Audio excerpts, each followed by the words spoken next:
Bismillahirrahmanirrahim. Assalamualaikum warahmatullahi wabarakatuh. Alhamdulillahilladzi anzala sakinata fi qulubil mu'minin liyazadu imanan ma'a imanihim. Asyhadu an la ilaha illallah wahdahu la syarika lah wa asyhadu anna Muhammadan 'abduhu wa rasuluhu la nabiyya ba'dah. Allahumma shalli wa sallim ala sayyidina Muhammadin wa ala alihi wa ashabihi ajma'in. Amma ba'du, alhamdulillahirabbil alamin. Segala puji bagi Allah atas segala nikmat yang diberikan pada kita, sehingga kita masih dapat menikmati hidangan bulan Ramadan. Kita masih dapat menikmati aktivitas iman di bulan Ramadan. Mudah-mudahan aktivitas ibadah yang sudah kita lakukan diberikan pahala oleh Allah Subhanahu wa taala, dan kita diberikan kesempatan untuk sampai di ujung bulan Ramadan dengan memaksimalkan ibadah dan ketaatan kita pada Allah Subhanahu wa taala. Dan mudah-mudahan ketika Allah mengambil nyawa kita dalam kondisi husnul khotimah. Salawat dan salam mudah-mudahan senantiasa dilimpahkan, dicurahkan kepada junjungan kita Rasulullah Muhammad sallallahu alaihi wasallam, pada para keluarga, para sahabat dan seluruh umatnya yang istiqomah mengikuti jalannya, mengikuti sunnah-sunnahnya hingga yaumul qiyamah.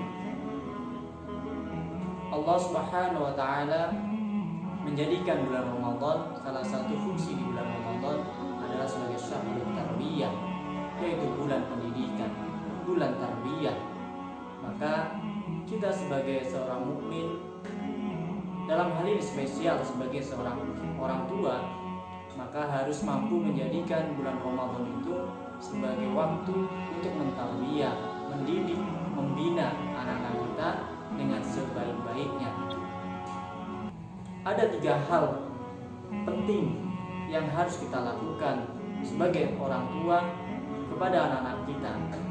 Yang pertama yang harus kita lakukan adalah mendidik mereka dengan pendidikan akidah, atau mendidik mereka dengan tarbiyatul akidah. Karena sungguhnya akidah itulah yang akan menjadi poin penting dari kesuksesan kita sebagai manusia di hadapan Allah Subhanahu wa taala. Man mata la yusyriku billahi syai'an dakhala al-jannah.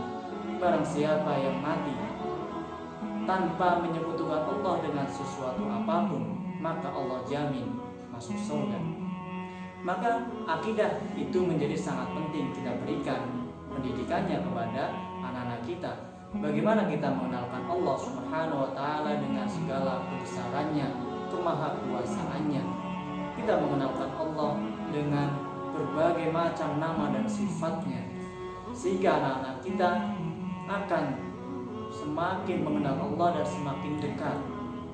Kalau kemudian kita berkaca pada Luqman, di dalam salah satu ayatnya Allah Subhanahu wa taala mengisahkan kisah Luqman, di mana di situ Luqman memberikan pelajaran pada anaknya, ya bunayya la tusyrik billah, wahai anakku, janganlah engkau menyekutukan Allah, inna syirka la dzulmun adzim, karena sungguhnya menyekutukan Allah itu kezaliman yang sangat besar. Maka di bulan Ramadan ini adalah waktunya kita memberikan pendidikan kepada anak-anak kita tentang akidah. Dan puasa adalah salah satu pendidikan akidah, di mana kita melakukan ibadah yang hanya dikhususkan pada Allah Subhanahu wa taala. Tidak ada orang yang tahu. Walaupun kita berbohong, tetapi sungguhnya Allah senantiasa melihat dan mendengar apa yang kita lakukan. Dan ini yang harus kita tanamkan kepada anak-anak kita, sehingga ke depan mereka akan lebih merasa diawasi oleh Allah Subhanahu wa taala. Dan Rasulullah SAW, kalau kita baca sirahnya, ketika di Mekah, maka Rasulullah menanamkan akidah dengan penanaman yang sangat maksimal. Sehingga kalau kita lihat para sahabat di awal-awal kebangkitan atau awal-awal dakwah Rasulullah, mereka menjadi sahabat yang memiliki kapasitas dan memiliki integritas yang luar biasa. karena mereka dibangun dengan akidah yang mantap, akidah yang kuat. Jadi yang pertama yang harus dilakukan oleh orang tua adalah tarbiyatul akidah, mendidik anak-anak dengan pendidikan akidah. Yang kedua yang harus dilakukan oleh orang tua adalah tarbiyatul ibadah. Bagaimana kemudian kita sebagai orang tua memberikan pendidikan ibadah kepada anak-anak kita. Dan tentu ibadah yang pokok yang harus kita berikan pelajarannya kepada anak-anak kita adalah ibadah sholat. Karena sholat merupakan ibadah yang pertama kali akan dihisab di hadapan Allah Subhanahu wa ta'ala. Ketika amal sholatnya baik, maka amalan yang lain insya Allah akan baik. Tetapi kalau amalan sholatnya tidak baik, amalan sholatnya banyak catatannya, maka pasti amalan yang lain juga tidak lebih baik daripada amalan sholatnya. Dan Rasulullah SAW memberikan pengajarannya kepada kita melalui hadisnya, ajarilah anak-anakmu sholat pada usia 7 tahun. Artinya apa? Kita mulai memberikan pelajaran sholat ketika anak-anak sudah usia 7 tahun. Apa yang diajarkan orang tua kepada anaknya sampai usia 7 tahun adalah penanaman akidah. Sehingga harapannya ketika usia 7 tahun anak-anak sudah siap dengan melaksanakan aktivitas sholat.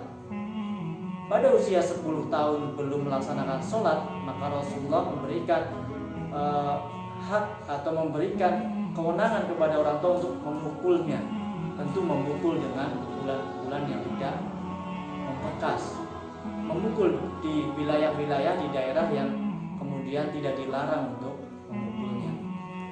Jadi pendidikan akidah dan pendidikan ibadah itu menjadi sangat penting yang harus kita lakukan. Kemudian yang ketiga yang harus kita lakukan sebagai orang tua adalah tarbiyatul akhlak, yaitu mendidik anak-anak kita dengan pendidikan akhlak. Karena sesungguhnya ibarat sebuah pohon, akidah itu adalah akarnya. Ibadah itu adalah cabang-cabang dahan yang besarnya. Kemudian akhlak itu adalah buahnya. Orang akan bisa menikmati pohon itu dari buah yang ada di dalamnya atau buah yang dihasilkannya. Ada pohon-pohon yang kemudian tidak berbuah, ada pohon yang kemudian hanya bisa menaungi, hanya bisa melindungi, tapi tidak memberikan manfaat buah. Maka pendidikan akhlak menjadi sangat penting yang harus kita lakukan. Innama bu'istu liutamima makarimal akhlak. Sesungguhnya aku, kata Rasulullah, diutus ke muka bumi ini adalah untuk menyempurnakan akhlak, untuk memperbaiki risalah-risalah nabi-nabi sebelumnya. Maka tiga hal ini menjadi PR besar, pekerjaan besar orang tua sampai kapanpun. Yang pertama tarbiyatul akidah, yang kedua tarbiyatul ibadah, yang ketiga tarbiyatul akhlak. Untuk kita mendambakan anak-anak yang soleh dan solihah. Dan anak yang soleh dan solihah itu tidak jatuh dari langit, tidak tiba-tiba, tetapi butuh proses yang panjang, butuh pengajaran yang serius. Dan di bulan Ramadan ini adalah waktu di mana kita bisa memaksimalkan 3 pendidikan tadi kepada anak-anak kita. Mudah-mudahan kita berdoa pada Allah Subhanahu wa taala, Rabbi habli minas sholihin. Mudah-mudahan anak-anak kita menjadi anak-anak yang saleh dan salihah. Wallahu a'lam bishawab. Wallahu muwaffiq ila aqwamit thariq. Wassalamualaikum warahmatullahi wabarakatuh.